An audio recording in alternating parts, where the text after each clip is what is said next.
Amen. Bien-aimé dans le Seigneur. J'aimerais partager une petite parole, si vous le permettez, puisque personne n'intervient. Après, on peut aussi passer à des sujets particuliers, des prières particuliers, des sujets particuliers que nous voulons, peut-être que nous avons à cœur de façon personnelle, et des sujets un peu précis aussi.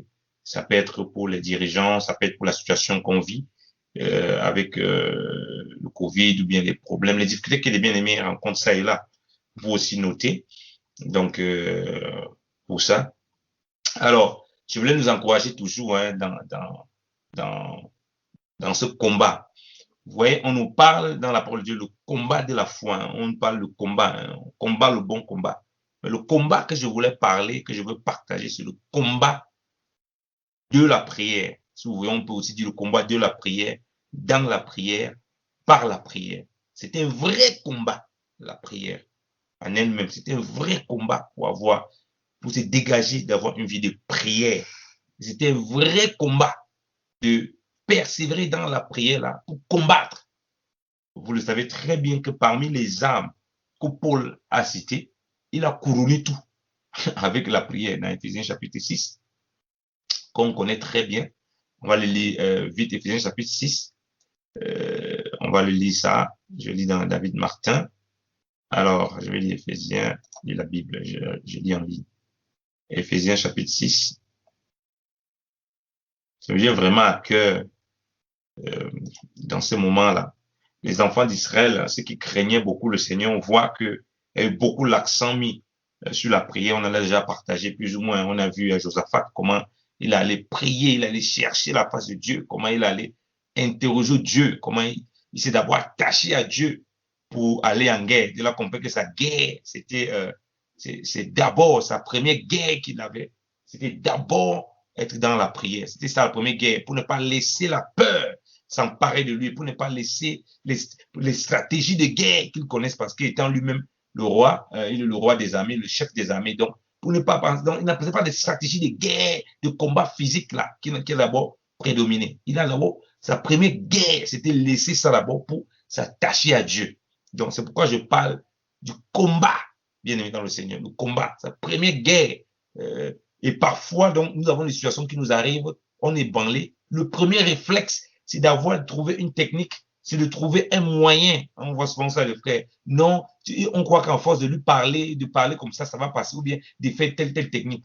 Alors que il y a un vrai problème. Parce que la foi peut être ébranlée si on ne rentre pas dans la prière. Par exemple, tu peux entendre une nouvelle très difficile. Je prends un exemple, tu entends une nouvelle très difficile. Si toi et moi, on ne rentre pas dans la prière, c'est clair que notre cœur peut chavirer.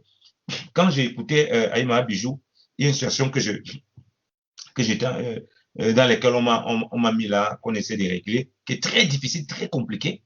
Et j'ai mis dans la voiture, puisqu'on allait faire les courses, j'ai mis l'audio que j'ai reçu dans la voiture, et pendant qu'on était en train d'écouter. Mais il y a une partie des choses qu'on a entendues, mais c'était difficile. Là, seulement nos bouches sont tournées en cantique louange au Seigneur. C'était compliqué. C'était compliqué. C'était tellement difficile, mais rentrer directement dans la prière. Donc, on va entendre une nouvelle comme ça. Ouais.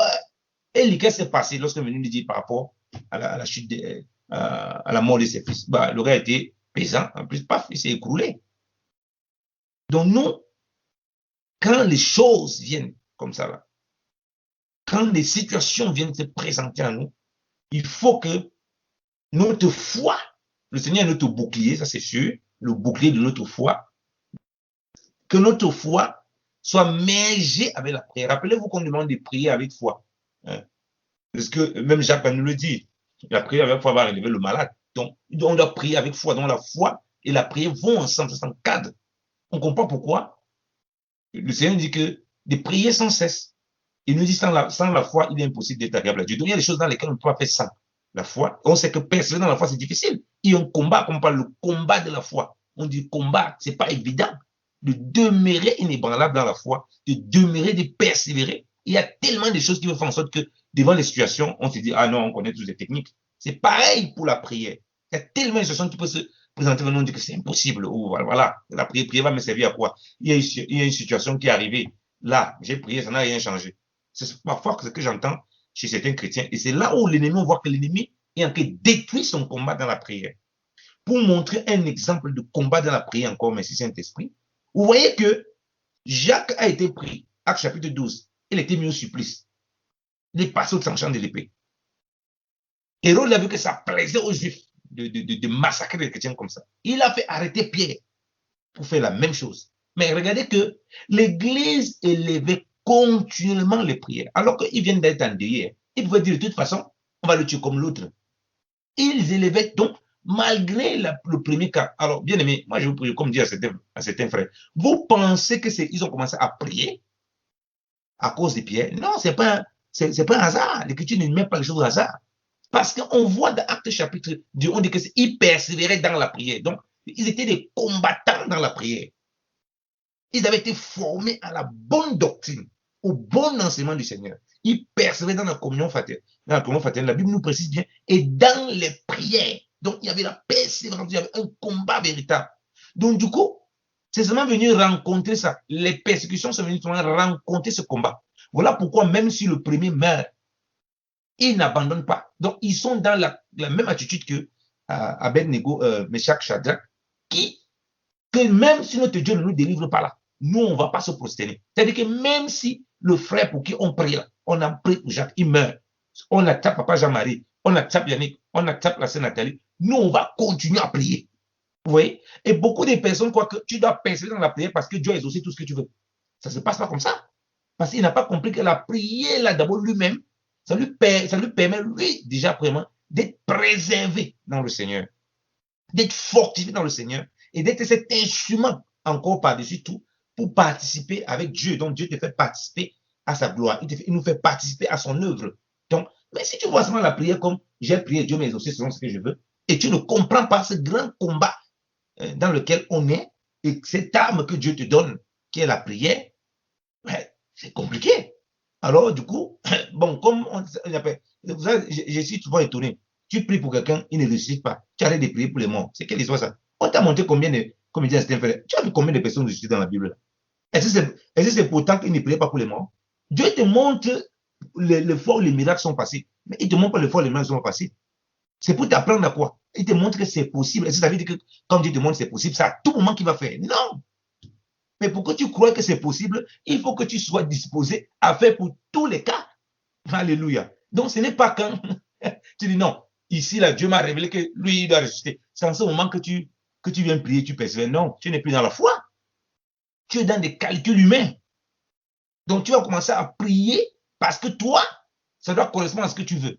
Et du coup, tu ne rentres plus. Et c'est ça, ce charlatanisme qu'on a mis dans l'église. Du coup, le chrétien, il prie, il attend que les choses comme il veut. Si ce n'est pas comme il veut, il abandonne la prière, il ne persévère plus. Parce qu'il n'a pas compris que c'est un combat. Dans un combat, c'est toutes les victoires qu'on gagne. C'est toutes les batailles. On sait qu'on va gagner la guerre. Nous sommes en Christ. Nous ne sommes plus que vainqueurs. Mais les batailles, Dieu nous a pas dit que les batailles, tous les batailles, on doit gagner. Non. Donc, comprendre l'élément de la prière à ce stade est très, très, très pertinent. Donc, je disais qu'on va lire Éphésiens chapitre 6. Éphésiens chapitre 6, verset 18. Donc, quand il a parlé de la mue, on va rester sur le verset 18, le verset 19, et le verset 20 même. Parce que celui qui donne, que Dieu utilise pour donner, c'est là. Celui-là, il a l'onction. On dit que même son mouchoir là, il prend ça. C'est le mouchoir qu'il a touché. Oh, mais si les gens, les malades sont guéris. Donc, Dieu n'a pas utilisé n'importe qui. Dieu n'a pas utilisé quelqu'un comme ça, un fantaisiste. Non. Quand il parle par Paul, par Pierre, des gens que Dieu a utilisés d'une façon extraordinaire, l'accent qu'ils mettent dans la prière, tu dis, mais il y a quelque chose, au-delà du fait qu'ils étaient revêtus, que Dieu l'utilisait efficacement, qui fondait fondamentalement le marche, une vie de prière. On voit Paul, on voit Pierre, qui, pendant qu'avant on lui prêtait le repas, le gars veut tout prier. Dieu ne lui dessine pas, les évangiles ne nous montrent pas toutes les choses comme on voit, vous voyez, comme je dis toujours. L'Ancien Testament, tu as la vie de l'Église, donc des détails qu'on ne peut pas voir au quotidien. C'est un détail pour te montrer comment l'Église pourrait être. C'est l'ombre. Mais dans le Nouveau Testament, tu as très peu ces traces. Tu as très peu. À part l'acte des apôtres, dans les épîtres, tu peux retracer certaines choses, mais tu as très peu. On te met plutôt les accents sur des choses que Dieu veut que toi et moi, on puisse arriver à ce stade. Vous voyez? Pas tout détaillé, comme on voit les rois, il y a tel roi qui est venu, il n'y a pas ça. Dieu n'a pas permis que ça arrive à ce stade, parce qu'il sait que c'est dans, ça c'est l'ombre. Une fois qu'on a la lumière, on va rentrer à l'intérieur, on pourra voir ce que c'est que la marche pratique des chrétiens. C'est encore, il peut être confronté. Vous voyez, donc, Pierre allait prier. C'est en allant prier que Dieu se révèle à lui. Dieu lui donne une vision. Bienvenue au Seigneur. Et il comprend qu'il va connaître qui est arrivé. Il ne pouvait pas être dans cette condition si ce n'était pas quelqu'un qui priait. Donc, au-delà de l'onction qu'ils avaient compris ce terrible combat qu'il faut mener, comme j'ai dit, dans la prière. Ce combat de la prière. Donc, il faut te disposer pour prier et il faut te disposer dans la prière pour écouter. Parce que dans la prière, vous voyez que ça veut dire que la conversation que Pierre avait avec le Seigneur dans le chapitre 10, à part la vision là, il ne pouvait pas la voir s'il n'était pas en prière. Si c'est pas un instant où il est mis à part comme ça. Il ne pouvait pas la voir. Si le Seigneur lui parlait, il ne devait pas écouter. Il lui dit, ça c'est quoi? Non, ça c'est un démon. Parce que le Seigneur vient lui dire quelque chose qui semblait contraire à la loi, qui semblait contraire à ce qu'il lui pratique en tant que juif. Pour qu'il soit capable de discerner cela, il fallait qu'il se fasse violence pour commencer à prier. Et il fallait qu'il se fasse violence dans la prière pour écouter. Donc, dans la vision, il conteste avec le Seigneur. Que non, moi, je ne mange pas quelque chose d'impur. C'est qu'il soit ça. Mais il était disposé dans ça. Bien aimé le Seigneur. Voilà pourquoi vous allez voir parfois que vous avez du mal, on a du mal à prier, Après, tu te disposes pour prier. Mais à l'intérieur, quand tu pries, tu vois comment Dieu te donne des révélations. Tu vois comment certaines choses deviennent claires pour toi.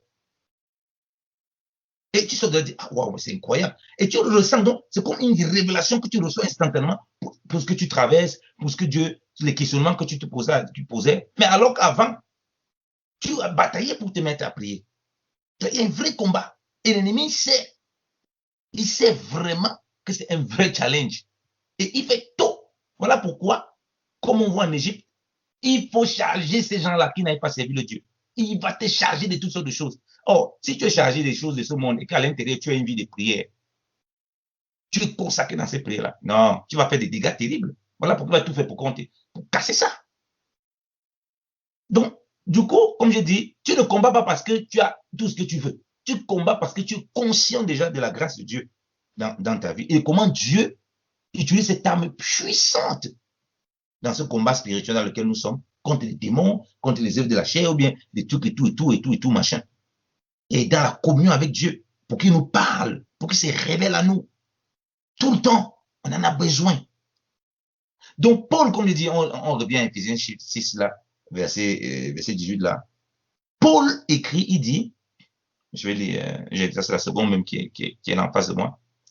Faites en tout temps, par l'esprit, toutes sortes de prières et de supplications. Veillez à cela avec une entière persévérance et priez pour tous les saints. Priez pour moi afin qu'il me soit donné, quand j'ouvre la bouche, de faire connaître hardiment et librement le mystère de l'évangile pour lequel je suis ambassadeur dans les chaînes et que j'en parle avec assurance comme je dois en parler. Alléluia. Comment se fait-il qu'il a la révélation, bien dans le Seigneur, qu'il faut prier pour lui? Et on voit que quand Paul commence ses épîtres, il parle beaucoup de prières. J'ai prié pour vous, j'ai prié que Dieu vous donne l'intelligence, j'ai prié. Et l'accent, le mot prière revient tellement dans quand Paul pense au bien-aimé. Il y a une clé qu'il a, qui n'est pas prêt à lâcher. Et donc, il ne peut qu'encourager lui-même. Parce que, puisque l'épître est conduit par le Saint-Esprit. Donc, il y a les prières qui sont des prières dans la chair. Il dit, par l'esprit. Quand on sera par l'esprit, mis à part, on va persévérer dans ça, combattre dans ça. Toutes sortes de prières vont sortir, bien aimé dans le Seigneur. Et des supplications. Or, vous savez bien que si tu veux commencer à veiller à quelque chose, il y a un véritable combat. Mettons seulement le challenge que, bon, tous les matins, même si j'ai n'importe quoi, je dis que tous les matins j'ai pris, ou bien tous les matins j'ai pris de telle à telle heure. On va voir comment le challenge est difficile à réaliser. À cause des occupations, comme je dis, des occupations qu'on peut avoir, à cause des contraintes de ce siècle et tout. Je pense juste un exemple banal, comme ça, pour monter un véritable combat qui est à l'intérieur. Quand on a compris ça, C'est que Paul dit. Est-ce que Paul a dit que non, vraiment, c'est si tu es exaucé, vraiment, continue à prier. Si tu n'es pas exaucé, continue à prier. Non, dans le combat spirituel, il dit que non. En tout temps, par l'esprit, prie toutes sortes de prières. En tout temps. Elle va dire non, ça dépend vraiment. Tu as beaucoup prié pour le frère Yannick, là, vraiment, il a toujours vraiment une grosse bosse sur la tête, là, je ne sais pas. Il faut arrêter de prier pour la sœur Nathalie. Il faut arrêter de prier pour Clara, ça ne va pas marcher. C'est pas comme ça. Il dit en tout temps. Donc, le soldat qui a compris la mais quand on part en guerre, il y a les balles qu'on tire. Parfois, ça touche l'ennemi, parfois, ça ne touche pas. Quand on part en guerre, il y a les balles perdues, les balles qu'on gaspille.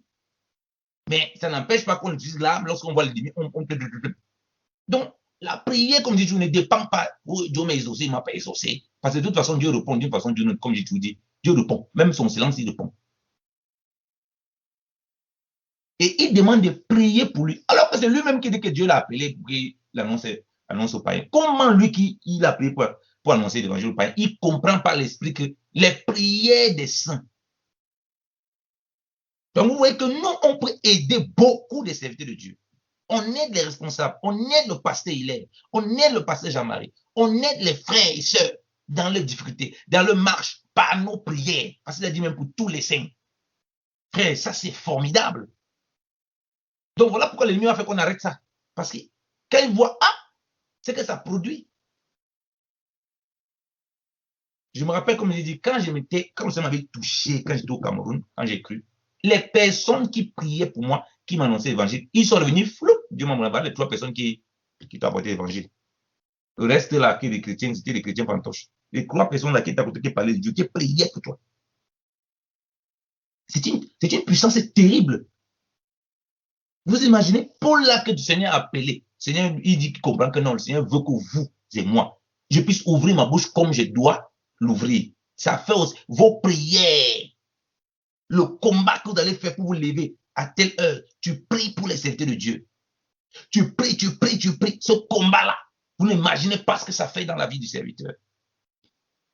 Non seulement ça va dans le serviteur humble, il comprend qu'il n'y a pas que c'est parce que Dieu l'a appelé, il a l'onction, quoi que ce soit. Il y a les prières des saints qui le portent. C'est une réalité spirituelle que Paul nous expose là. Tu vois, quand j'ai béni Dieu pour le message que le pasteur Jean-Mi nous a encore parlé du dimanche passé, sur les circoncisions de nos cœurs, de ne pas vouloir faire des choses en disant que non, Dieu ne nous a pas donné vraiment, donne-nous, alors qu'on voit qu'il nous a donné les capacités, on devient des irresponsables. Donc, voilà une réalité spirituelle. Donc, quand moi j'arrête de persévérer, Dieu me fait comprendre aussi en quelque sorte que même si j'ai fait toutes choses, j'étais mis là aussi afin que j'ai mis une portion en toi, afin que quand tu pries, tu soutiens la sœur Nathalie, tu soutiens papa Joseph, tu soutiens maman Astrid. J'ai mis cette portion. Donc, tu dois persévérer dans ça. C'est au-delà que tu aies reçu des choses que tu n'as pas reçues. Donc, quand arrête de prier, j'ai pris même ça me sert à quoi? J'ai pris même, je gagne même quoi? Alors qu'ici, on ne dit même pas ce que tu gagnes. On dit tout simplement que tu dois faire toutes sortes de prières. Tu dois persévérer dedans. Toi et moi, on doit le faire, bien aimé dans le Seigneur. Vous voyez? Donc, on prie pour les saints comme ça. Donc, il y a des frères, il y a des choses. En tout cas, Dieu ne nous a pas tout montré spirituellement, on ne sait pas ce qui se passe. Dieu peut nous montrer, on va voir des choses extraordinaires. Des choses qui peuvent dépasser l'entendement s'il nous fait voir certaines choses. Tu pries pour les sœurs, ah, j'ai l'impression qu'ils ne changent pas, j'ai l'impression que mon frère là-bas, j'ai l'impression. Non! Il y a une réalité spirituelle dans laquelle on doit être engagé. Si tu veux commencer à regarder, ah non, ils nous osent pas ici, machin, tu vas voir, tu vas plus persévérer. On ne va plus persévérer. Bien aimé dans le Seigneur. Donc, ça ne dépend pas de comment on a reçu des exaucements. Donc, Dieu veut qu'on ne soit pas dans la frustration. Il dit en tout temps. De là, tu ne vas pas être frustré. Parce que si tu veux commencer à regarder par rapport à ce que toi et moi on fait, tu ne vas plus persévérer. Tu ne pourras plus persévérer. On ne pourra plus. C'est une âme redoutable. Regarde beaucoup de frères et sœurs, comme je passe dans les frères. Quelle est la dernière fois que tu as prié pour les frères et sœurs dans l'église? Quelle est la dernière fois? Il reste comme ça, il murmure. Homme de Dieu, c'est peut-être vrai, depuis là vraiment, je ne prie même pas pour les anciens, je ne prie même pas pour les frères et sœurs dans l'assemblée et tout et tout. Il dit, mais tu dans ta propre assemblée déjà locale, tu ne peux même pas persévérer comme ça. Tu es étonné que tu pries pour toi. Rien ne se passe, après au moment tu abandonnes la prière, tu dis, oui, c'est vrai, frère, je n'aime pas abandonner la prière, vraiment. Je n'aime pas abandonner la prière, vraiment, et tout, et tout. Ah, frère, vraiment, il faut prier pour moi, et tout, et tout. Mais parfois, l'abandon de la prière est le fait qu'on ne veut pas persévérer comme le Seigneur a demandé de persévérer. On ne comprend pas que c'est un vrai combat et que l'ennemi va tout faire pour casser ça. S'il ne parvient pas à nous amener dans des trucs, dans des péchés terribles, dans des trucs qui vont nous éloigner, il va tout faire pour qu'on reste sur nous-mêmes. Il va tout faire pour qu'on néglige ça, pour qu'on banalise, pour qu'on croit que la prière, ça ne sert même à quoi. J'entends des frères et sœurs qui passent un moment tellement difficile, un moment. Ils ont prié, que frère, la prière, Dieu, pourquoi Dieu n'exauce même pas? Ça sert à quoi de prier ici? Il dit, mais ma soeur, est-ce que c'est tout que Dieu doit exaucer? Est-ce que ta prière dépend de l'exaucement? Quand tu as déjà compris qu'il faut persévérer, non seulement c'est pour ta vie spirituelle, hein, ça préserve ton propre cœur. Parce que la prière, c'est la respiration de ton âme. Un homme qui cesse de respirer, il ne vit plus. Donc, spirituellement, l'homme intérieur a besoin de la prière. Et il faut qu'il soit donc dans une atmosphère où il persévère comme dans la prière. Comme toi et moi, tous les jours, le cœur doit battre, sinon on meurt. Donc, le cœur persévère, il se bat. Son travail, c'est se battre à ce qu'on soit maintenu en vie.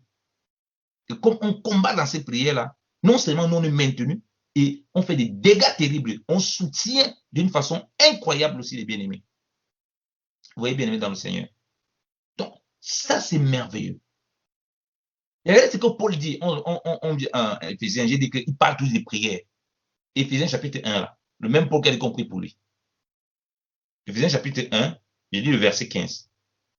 J'ai dit dans 8 secondes. Il est écrit.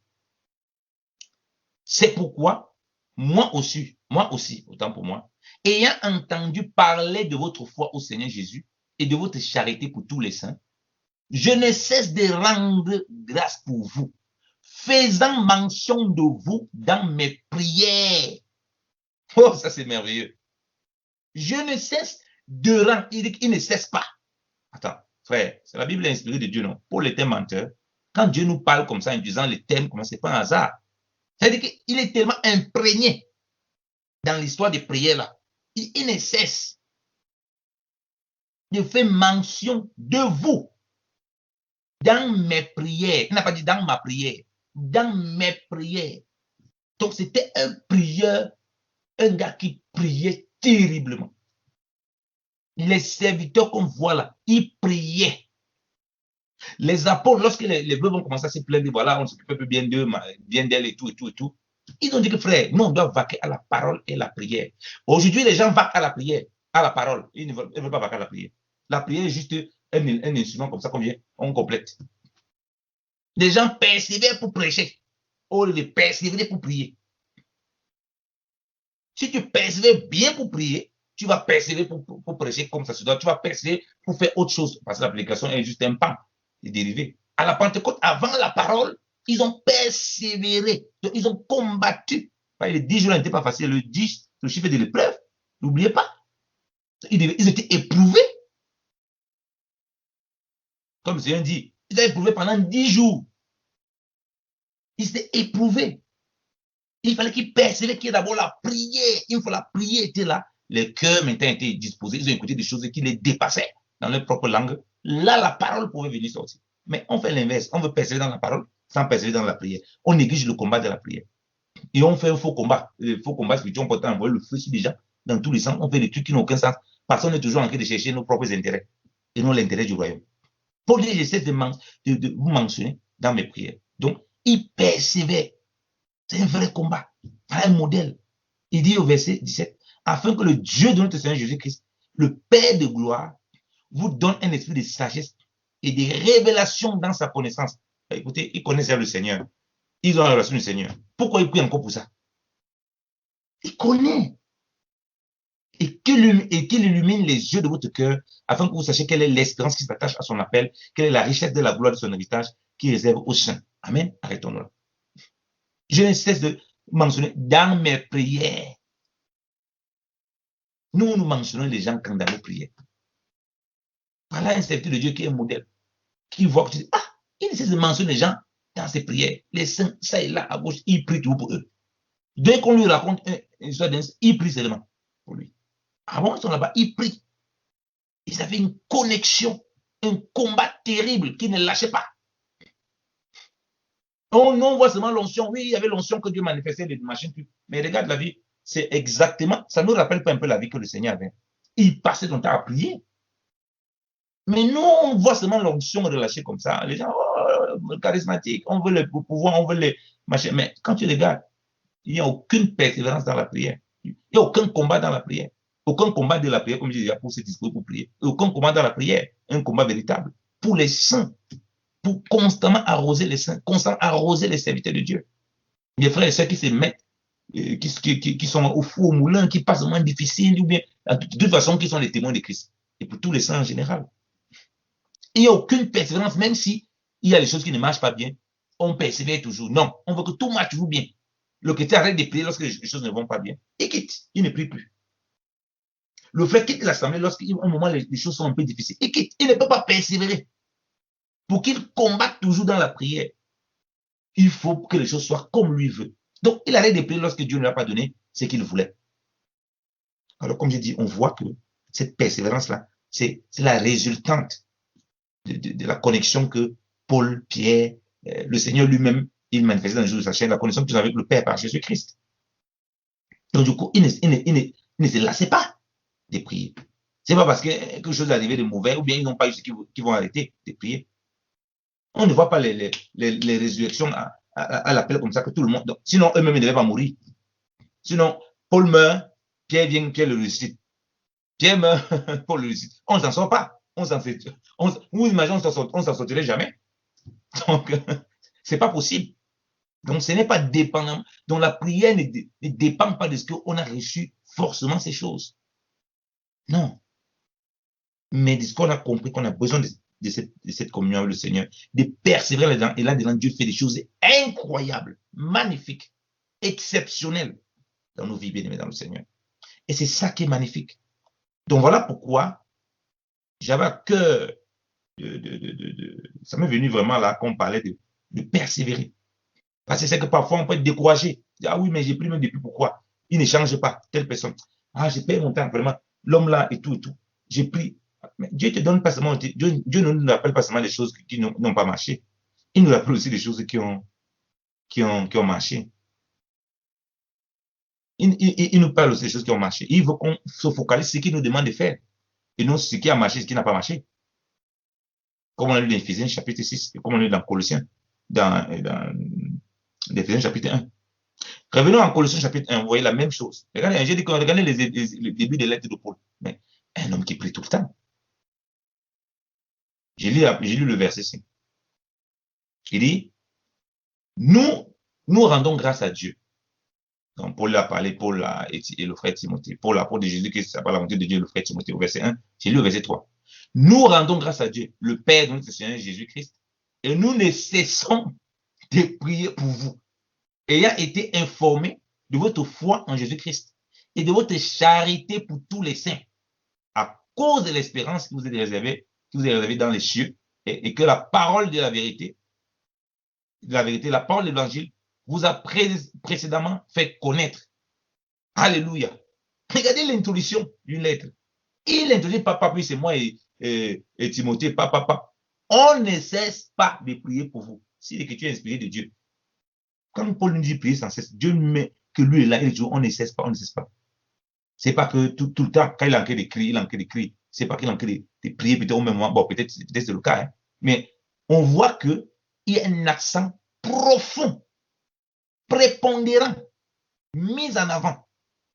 C'est quelque chose que j'avais pensé à partager sur le lancement que j'avais commencé sur la prière. Mais là, le Seigneur m'a saisi pour que je parle de ça là, maintenant, au dehors des moments où je fais les enseignements seul. Parce que je sens qu'on en a besoin de toujours être encouragé. C'est ce que nous faisons là. Nous sommes dans un combat pour prier. Parce que celui qui est ici, là, il a dû sacrifier sa nuit. D'autres n'ont pas pu sacrifier. Et non seulement la sacrifice sa nuit pour être là, il sacrifie aussi sa nuit pour persévérer jusqu'à la fin. Donc, il se retrouve exactement dans ce combat de la prière. Dans ce combat dans la prière. Dans ce combat par la prière. Il combat pour avoir le temps de prier et de veiller et prier. Il combat encore dans la prière. Il ne lâche pas. Il part la prière. Il a encore un instrument redoutable du Seigneur. Donc, pour lui, nous ne cessons de prier pour vous. Nous ne cessons pas. Mais on demande aux frères et sœurs, tu es là, tu as prié quand pour les frères et sœurs. La sœur, si tu la connais même, il ne la connaît même pas. Tu as prié quand pour elle. Donc, ça veut dire que Paul avait, c'est son cahier de prière parce que les églises, il connaît, les frères et sœurs là-bas. Ah, on est frères et sœurs là-bas. Il intercède, il prie. Il avait une vie de prière profonde. Et pour ça, on connaît la vie de Paul. Pour avoir une vie de prière profonde comme ça, alors que c'est un monsieur qui bougeait tellement pour l'œuvre du Seigneur et qui est aussi bien persécuté. Donc, il fallait persévérer dans ça, comme pas possible. Et même ayant reçu les nouvelles par Epaphras, il va nous rappeler comment le gars était lui-même un combattant.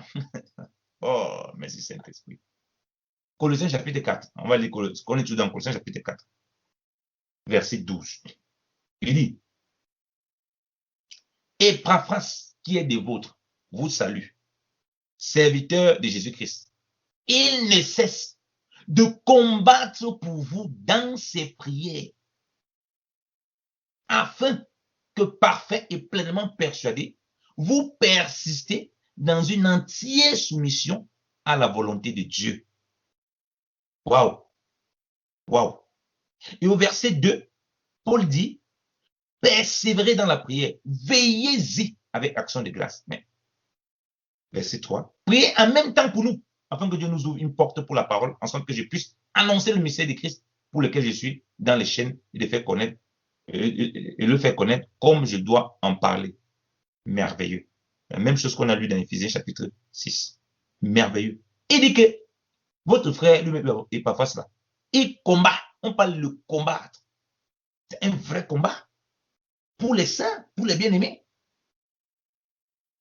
Vous savez, vous voyez les combats de boxe, vous voyez les combats ici, vous voyez les combats dans la guerre. Le combat là, c'est vie ou mort. On combat jusqu'à ce qu'on obtienne la couronne. On cherche à obtenir peut-être une couronne dans les combats là. On cherche à gagner. Donc, on dit qu'on ne lâche pas, on ne laisse pas une seule. On sait que si on fait une erreur, on est terrassé. Donc, on ne relâche pas. Donc, Dieu a voulu que ça nous remonte. Mais est-ce que nous combattons vraiment dans la prière?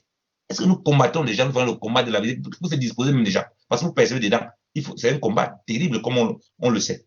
Dans cette temps Chanel, avec toutes les occupations de ce monde, c'est compliqué. On est très acculé.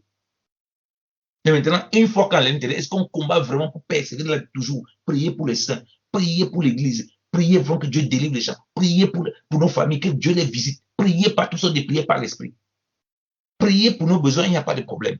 Mais prier vraiment de façon à ne pas relâcher, à ne pas baisser les bras. Comprendre que c'est un vrai combat. Et parfois, c'est combat dans ces prières. Alors ils ont cru. Alors qu'on aura un témoignage d'eux.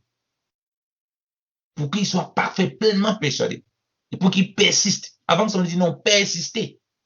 Comment ça peut devenir autant?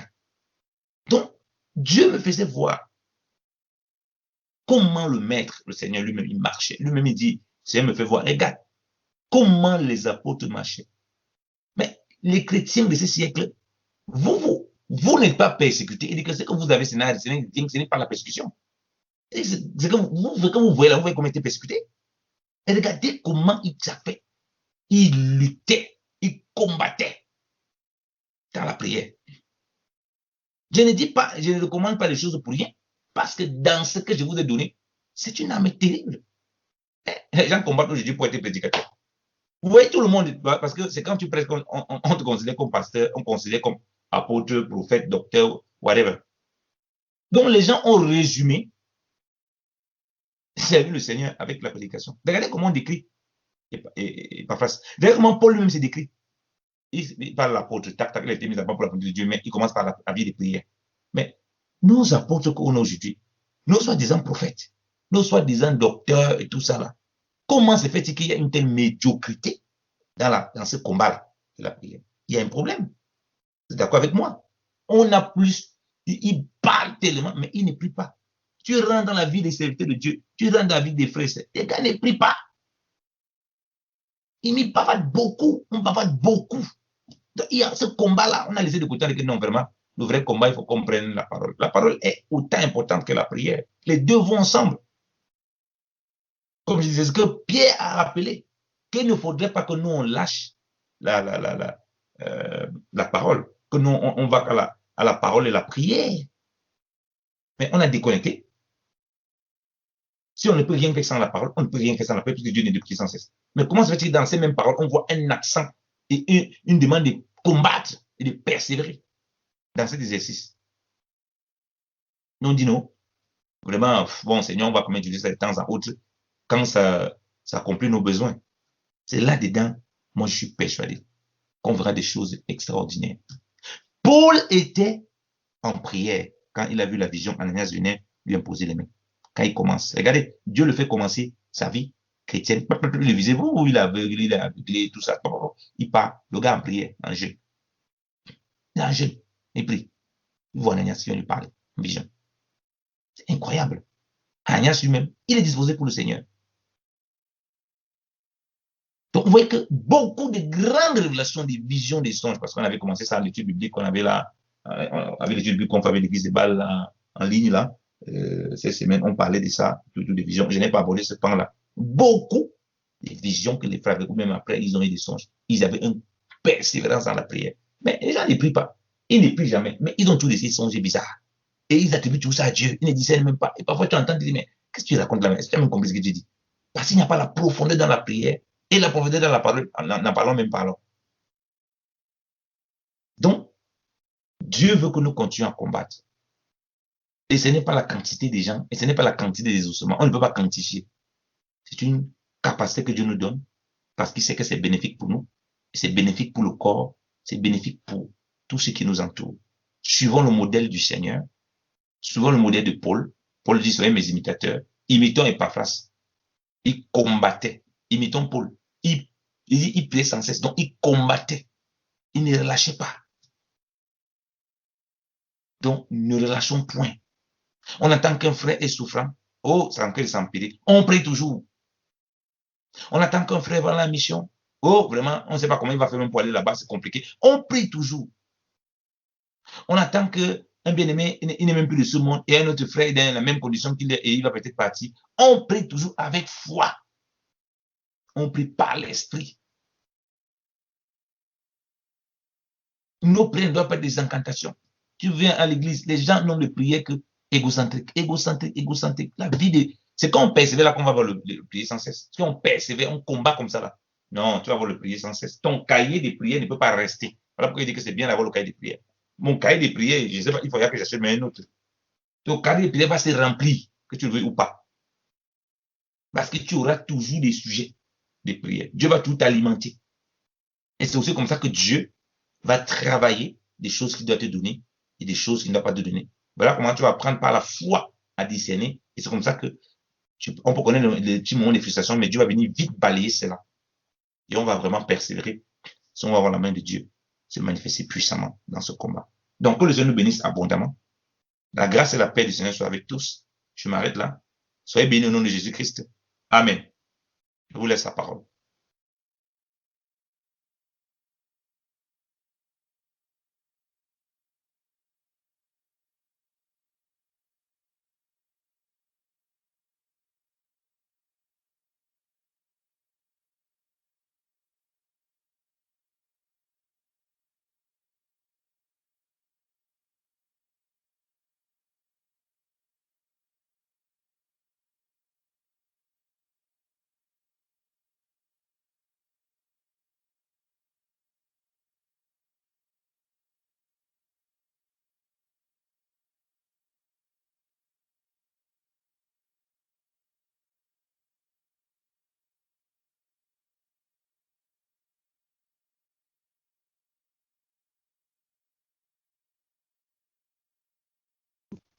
Amen.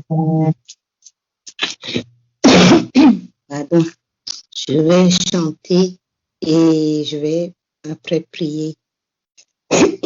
Pardon. Gloire,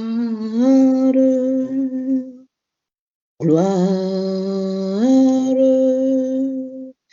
gloire à l'agneau. Gloire, gloire, gloire à l'agneau. Oh, car tu es glorieux.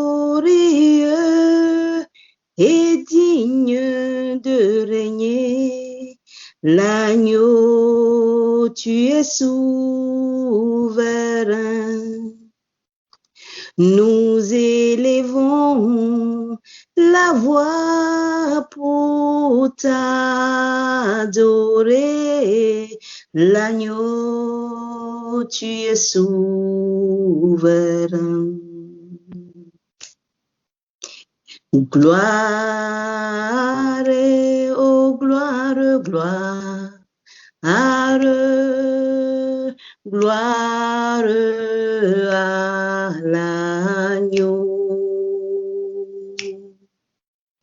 Gloire,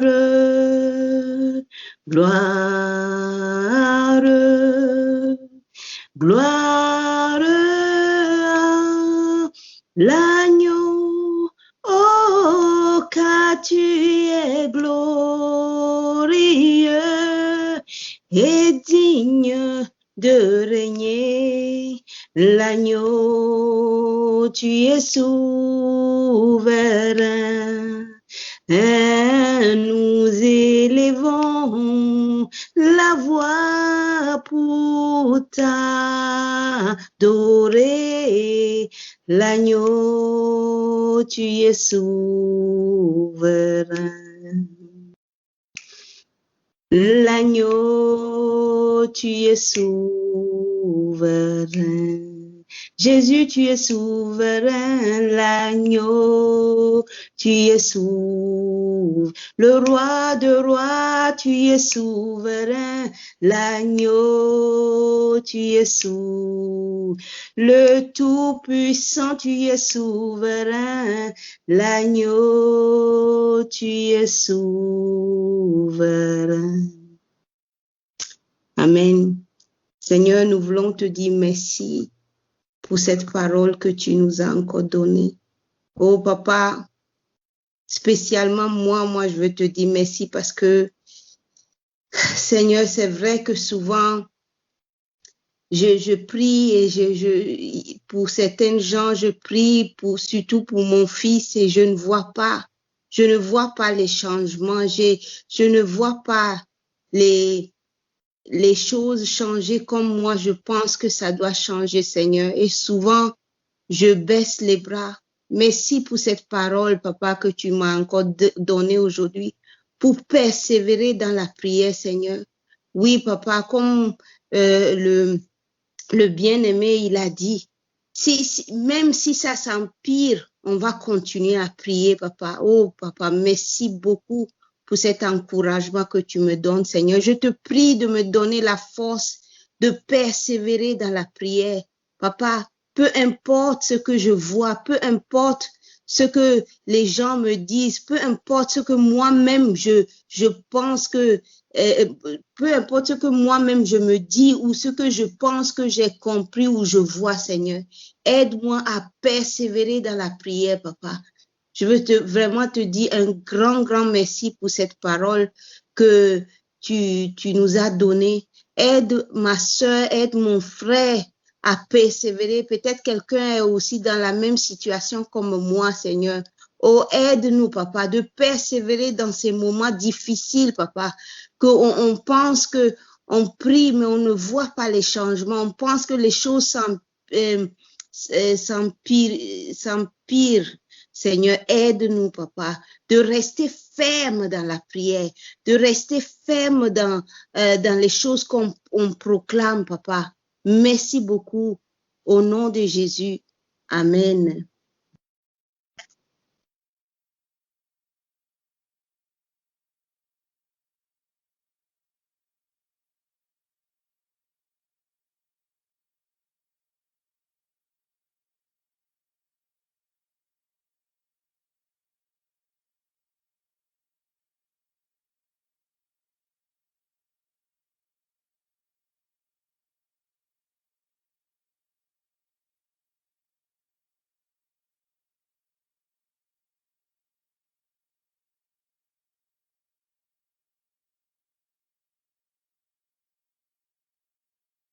Amen. Gloire à Dieu. Sentez-vous libre, bien-aimés dans le Seigneur, d'élever la voix aussi, si vous voulez élever la voix, ou bien de compléter l'encouragement, mais de rajouter selon que le Seigneur vous met à cœur.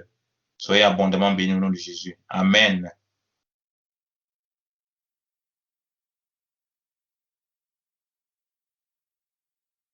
Oui, amen.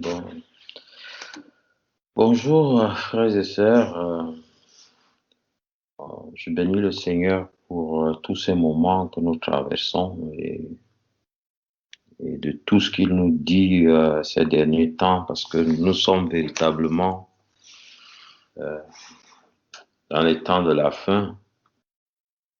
Et je crois que il voudrait véritablement voir non seulement nos noms inscrits dans le livre, mais que d'autres noms restent inscrits dans ce livre-là. Et par rapport à la prière, il est étonnant de voir que le Seigneur nous dit que les blés sont mûrs et que nous devrons plutôt aller à la récolte, des blés qui sont déjà, des blés qui sont mûrs. Donc c'est un boulot formidable, c'est un boulot terrible. Et notre récolte, c'est par rapport à la lumière de l'évangile que nous apportons. Et je veux nous inviter à lire l'épître aux Corinthiens, 2 Corinthiens 4, du verset 3 au verset 4.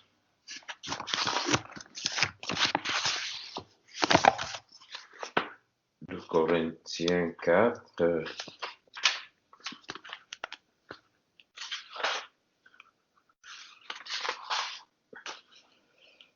De Corinthiens 4, du verset 3 au verset 4.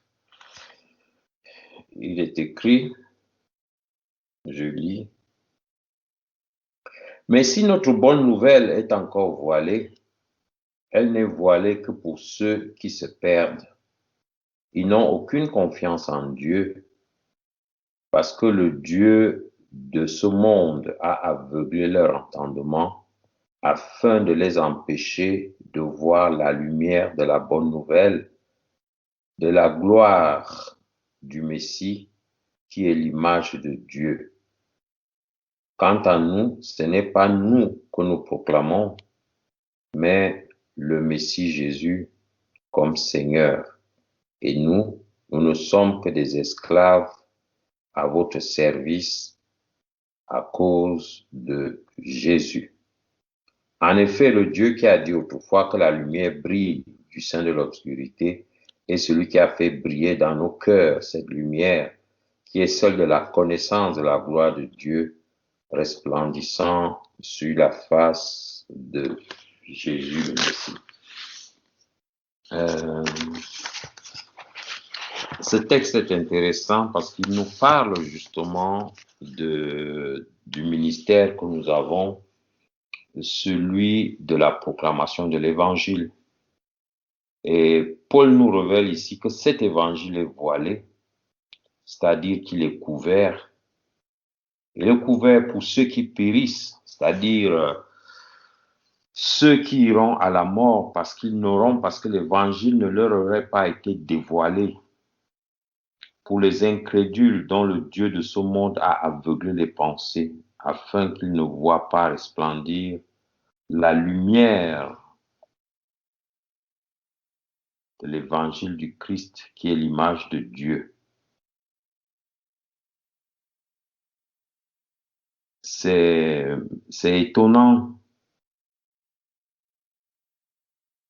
C'est étonnant que nous avons ce ministère et nous comprenons pourquoi prier devient important.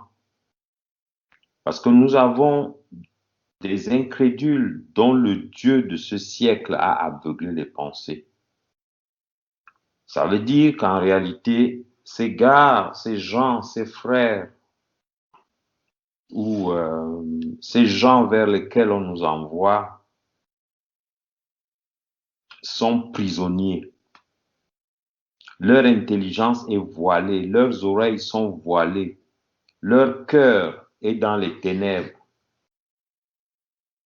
Et c'est comme si quand on leur proclame l'évangile, il y avait une espèce de bâche qui leur empêche d'entendre le message qu'on leur donne, d'entendre la révélation qu'on apporte, de voir ce que nous voyons, de voir Jésus comme on le voit, et d'atteindre justement le salut qui est porté par cet évangile. Il est voilé. Si cet évangile est voilé, ça veut aussi dire que notre ministère est un ministère de dévoilement, et que nous devons dévoiler cet évangile. Et je vais encore nous inviter à lire toujours dans l'Épître aux Corinthiens,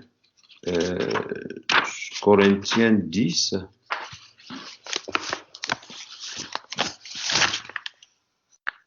« 2 Corinthiens 10, verset 4. Ça nous ramène pleinement à la prière. 2 Corinthiens 10, verset 4, on peut commencer même au verset 3. Nous vivons bien évidemment dans ce monde, mais nous ne combattons pas selon la chair, car les armes que nous utilisons ne sont pas de ce monde. Au contraire, elles ont la puissance de Dieu pour démolir les forteresses. J'aime bien cette phrase. Nos armes ont la puissance de Dieu pour démolir les forteresses. Nous renversons tous les raisonnements et toute arrogance qui s'élève contre la connaissance de Dieu. Toute pensée, nous la faisons captive et la menons à obéir au Messie. Et quand vous serez parvenus à une parfaite obéissance, nous serons prêts à punir tout acte de désobéissance. C'est juste fabuleux, cette révélation de Paul. C'est-à-dire que nous devons, nous-mêmes qui apportons la parole, nous qui prions, nous qui voulons délivrer les autres, il faudrait déjà que nous-mêmes, nous atteignions une position d'obéissance. Et quand nous, on aura atteint cette position, alors nos prières seront efficaces. Nos prières pourront atteindre les buts et les objectifs pour lesquels nous les élevons. Mais si au fond de nous-mêmes, nous avons encore des problèmes d'obéissance, des problèmes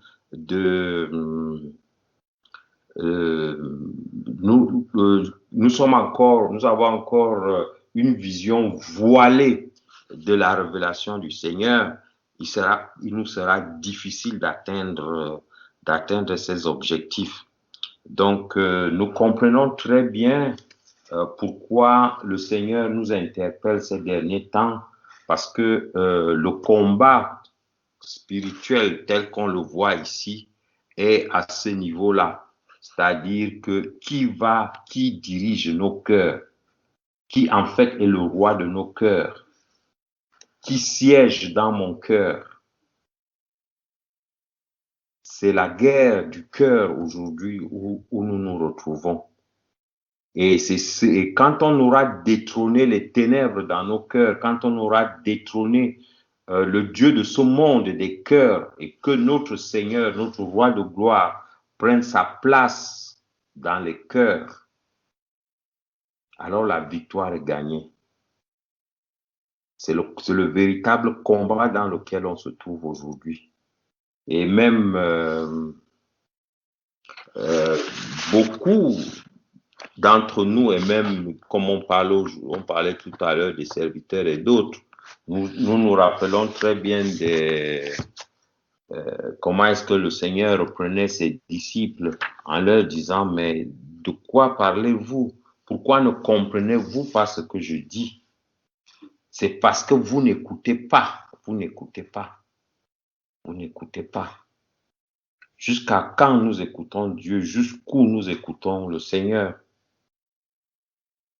Parce que c'est ce que nous écoutons qui nous apporte la foi.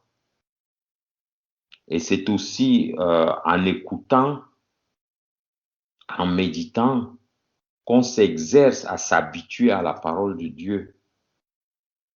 On ne peut pas passer le temps à ne pas lire, à ne pas écouter et penser que nous allons construire notre foi ou qu'on va la bâtir ou que notre foi va atteindre sa maturité.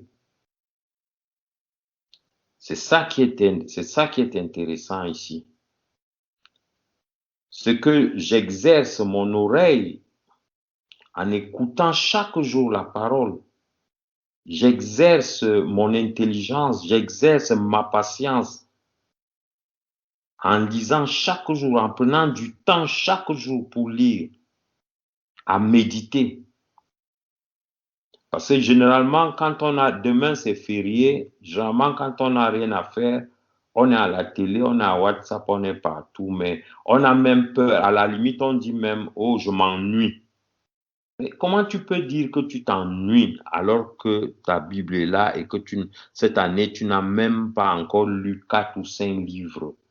5 livres, quand je veux me parler de livres, je dirais même des chapitres de ta propre Bible. Et tu dis, tu t'ennuies. Et si tu t'ennuies donc, en réalité, quelle est la consistance de ta prière? Puisqu'en fait, ta prière n'est consistante que par rapport à la foi que tu as stockée au travers de la parole que tu as reçue, au travers de la pratique de la parole. Si tu ne la pratiques pas, si ton cœur n'a pas de dépôt, ta prière est c'est juste du bruit. Nous avons des grands spécialistes de prière. Il peut te prier pendant 5 heures, mais en fait, c'est le boucan qu'il fait. C'est le boucan qu'il fait. Il n'y a rien, il n'y a rien. Il n'y a rien pourquoi? Il n'y a rien parce que, en fait, qui est assis dans son cœur? Quelle est la substance qu'il y a dans son cœur? Et c'est intéressant de comprendre combien de fois nous revenons sur des problèmes concrets que nous traversons. Par exemple, Maman Yvonne parle des enfants. Nous tous, nous avons des enfants, comme le pasteur Yannick évoquait le cas de Yann tout à l'heure et tout.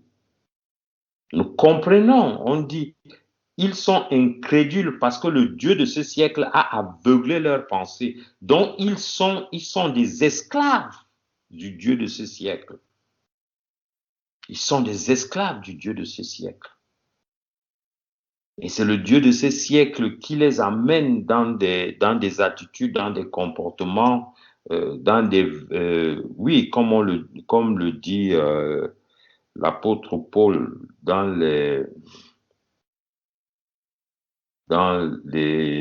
tous les conflits de jeunesse, voilà, les dérives de la jeunesse, les désirs de la chair et tout le reste, ils sont esclaves. Pourquoi? Parce qu'ils sont aveuglés. Parce qu'ils sont dans les ténèbres, comme l'Épître le dit, si l'œil est la lumière du corps, si l'œil est aveuglé, le cœur est dans les ténèbres. Donc ils sont dans les ténèbres. Du coup, notre ministère est de quoi? Est d'apporter la lumière, de déchirer le voile qui les couvre. Déchirer le voile, apporter la lumière. Pour que eux aussi, pour que leur cœur voit les choses, voit le Christ tel qu'il est, et non tel qu'eux ils pensent qu'il est. C'est ce combat spirituel-là qui est le nôtre dans la pratique, de voir combien de fois la responsabilité que nous avons dans ces moments est un appel très lourd, parce que nous avons affaire, comme on le disait, aux individus qui ont un voile qui les empêche de voir la vérité telle qu'elle est. Tu écoutes un message, vous partagez la parole, Mais tu te poses la question, mais quand lui, il fait ceci, ou bien quand toi-même tu te retrouves, parce qu'arrêtons de dire les autres, quand moi-même je me retrouve dans une situation, la question que je dois me poser est de savoir, mais attends un peu, est-ce que j'ai réellement écouté le message là? Est-ce que j'ai réellement lu ce verset-là? Est-ce que ce que je fais là est conforme au verset que j'ai lu, au message que j'ai reçu? Si ce que tu fais n'est pas conforme à ce message, ça veut dire que tes yeux sont voilés, tes oreilles sont voilées. Ça veut dire que ton cœur lui-même est voilé. Et tant que nos cœurs sont voilés, nos prières n'ont aucune efficacité. Elles ne peuvent pas résoudre. Seule la grâce de Dieu résoudra le problème. Mais Dieu nous a confié ce ministère-là. Ça veut dire que même dans la violence, nous devons premièrement remettre Jésus à sa place. Parce que dans plusieurs situations et autres, le Seigneur a dit, je bâtirai mon église. Et son église, c'est toi, c'est moi aussi. Mais à un moment donné, Jésus dit, je me tiens dehors, je frappe. Ça veut dire que nous l'avons, quand Jésus le dit, il parle à l'église. Ça veut dire que l'église a foutu Jésus dehors. Là, on a mis le maître dehors. Et si le maître est dehors, qu'est-ce que l'église peut faire? Elle est impuissante sans le maître. Donc c'est d'abord que le maître reprenne sa place, qu'il reprenne son trône de gloire. Alors quand il est sur son trône de gloire, ce que notre bouche dit, notre bouche est semblable à la bouche de Dieu. Et ce qui sort de notre bouche est la parole de Dieu. Et cette parole est suffisamment puissante, comme on a dit, pour renverser les raisonnements, pour briser les forteresses et pour ramener captifs au Seigneur Jésus tous les arrogants tels qu'il est dit là. Donc, merci pour ce moment, merci pour la parole de Dieu, merci pour tout ce que Dieu nous dit. Merci pour vous tous, frères et sœurs, pour les contributions. Et nous allons prier. Je te bénis, merveilleux Dieu, pour ce moment. Je te bénis parce que tu nous fais prendre conscience du travail que tu nous as donné, Seigneur. Et pendant ces temps de la fin, que toi-même tu as désigné comme les temps de souffrance, les temps de douleur, les temps des ténèbres, ô Père éternel, tu as voulu que ce soit nous qui soyons les ouvriers de ce moment des ténèbres, Seigneur. Parce que tu fais de nous, Seigneur, la lumière de ces temps des ténèbres, merveilleux Dieu.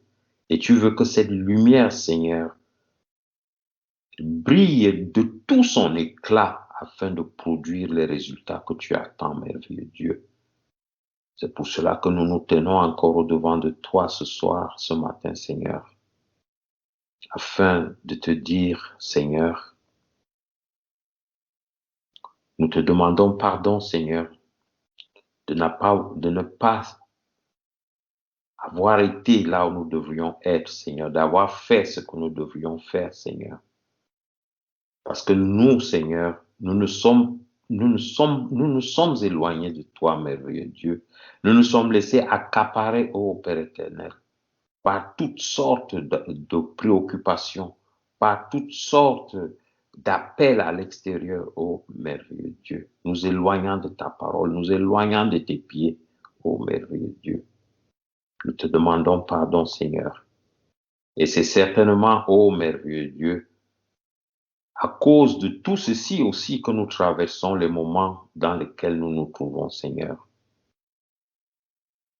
Merci, ô Père éternel, de ce que tu nous permets aussi de comprendre que ce qui se trouve dans nos maisons, Seigneur, ce que nous traversons dans nos maisons, c'est pas une punition, Seigneur, c'est pas un rejet, mais tu attires notre attention sur ce que nous devons faire, ô merveilleux Dieu, et de ce qui se passe exactement dans le monde en ce moment, ô Père éternel, pour que nous élevions encore la voix, ô merveilleux Dieu, non seulement pour les nôtres, Seigneur, mais pour le monde, Seigneur, pour ceux qui ont besoin de ce salut, Seigneur, pour ceux qui sont encore incrédules, ô merveilleux Dieu, pour ceux dont les pensées sont aveuglées par le Dieu de ce siècle, Seigneur. Tu nous le dis, ô Père éternel, dans l'épître aux Corinthiens, au deuxième épître aux Corinthiens, Seigneur, tu nous le dis clairement, que nous n'avons pas à combattre selon la chair, car les armes que nous utilisons ne sont pas de ce monde. Au contraire, elles ont la puissance de Dieu pour démolir les forteresses, Seigneur. Tu as mis ta puissance à notre disposition afin de démolir ces forteresses, Seigneur, afin de démolir, ô Père éternel, ces zones, Seigneur, d'influence du Dieu de ce siècle, de renverser, ô Père éternel, les raisonnements des contradicteurs, ô Père éternel, de ceux qui égarent les troupeaux, ô merveilleux Dieu, et de toute arrogance, Seigneur, qui s'élève contre ta connaissance, et de ramener toute pensée captive à ton obéissance, Seigneur. Ça, c'est les armes que tu nous as données, merveilleux Dieu. Et tu nous dis que ces armes seront efficaces dans nos mains, selon notre propre obéissance, selon que nous aussi nous nous montrerons obéissants. C'est pour cela, ô Saint-Esprit de Dieu, ô Saint-Esprit, toi qui es notre paraclet, toi qui es notre soutien, dans nos incapacités, dans nos faiblesses, dans nos infirmités, nous nous tenons devant de toi pour te dire que nous avons véritablement besoin de ton soutien, de ton secours. Continue à aider chacun d'entre nous, Seigneur, dans ses mauvais penchants, Seigneur, dans ses faiblesses, parfois certaines de nos faiblesses qui sont devenues, auxquelles nous ne faisons même plus attention, parce que c'est déjà devenu comme, oui, une qualité. Parfois même certaines de nos faiblesses, nous les voyons comme des qualités et sont des handicaps maintenant, ô Père éternel, sur le plan spirituel. Permets-nous, Seigneur, que des frères, ô merveilleux Dieu, qu'au milieu de nous, qu'on puisse se parler, Seigneur, qu'on puisse se dire des choses, pas, ô Père éternel, pour blesser ou pour détruire, et pour construire, ô merveilleux Dieu. Que ta parole soit ce miroir, ô Seigneur, qui nous permet de voir exactement combien de fois nous avons encore besoin d'être redressés, nous avons encore besoin d'être droits, ô Père éternel. Parce que c'est en ce moment-là que nous serons véritablement efficaces, Seigneur. Efficaces non seulement pour nous, merveilleux Dieu, mais efficaces pour nos maisons, Seigneur. Et au-delà de nos maisons, ô Père éternel, efficace au milieu de ce peuple, ô Père, ô merveilleux Dieu, ce peuple qui est encore sous la domination des ténèbres, Seigneur. Parce que l'efficacité, ô merveilleux Dieu, de la foi que tu déposes en nous et l'énergie, Seigneur, qui fait briller notre lumière, ô merveilleux Dieu, afin de sortir ceux qui sont encore soumis au Père éternel, au Dieu de ce siècle présent. Merveilleux Dieu, nous te bénissons pour l'élection, Seigneur. Nous te bénissons pour la mise à l'écart, ô merveilleux Dieu, de ce que tu as accompli, Seigneur, dans chacune de nos vies, ô Père éternel. De ce que, Seigneur, tu nous permets d'accepter et d'accueillir avec joie ta correction, afin que nous soyons plus efficaces à l'œuvre à laquelle tu nous as appelés. Parce que toi, tu es juste, merveilleux Dieu. Et tu voudrais nous voir, ô Père éternel, efficaces et victorieux, Seigneur, dans les combats que nous menons, Seigneur. Merci de ce que tu nous permets encore ce matin de comprendre, Seigneur, que nous avons un véritable combat spirituel à mener et que ce combat-là commence par l'état de nos cœurs, Seigneur. C'est de là, ô Père éternel, que jaillit la victoire qui va envahir le monde, que jaillit la lumière qui va envahir le monde, que jaillit la vérité qui va envahir le monde, ô Père éternel. Merci, Seigneur, pour mon frère que tu as mis à mes côtés pour m'exhorter, Seigneur. Merci. Merci, merveilleux Dieu. Merci, Seigneur. Merci pour ta grâce. Merci pour ta miséricorde. Au nom de Jésus. Amen.